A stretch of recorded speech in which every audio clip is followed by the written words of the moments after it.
Central European forests are the habitat of many species of plants and animals.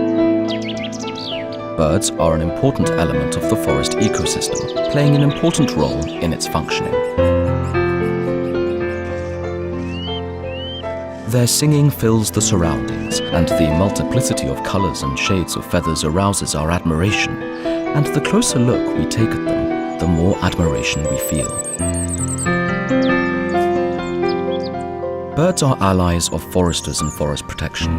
They contribute to reducing the population of insects, which in a large number pose a huge threat to trees.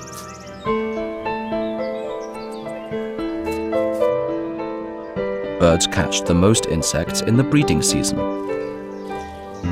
Then, adults, besides satisfying their own needs, feed the chicks that need high-protein food for rapid growth.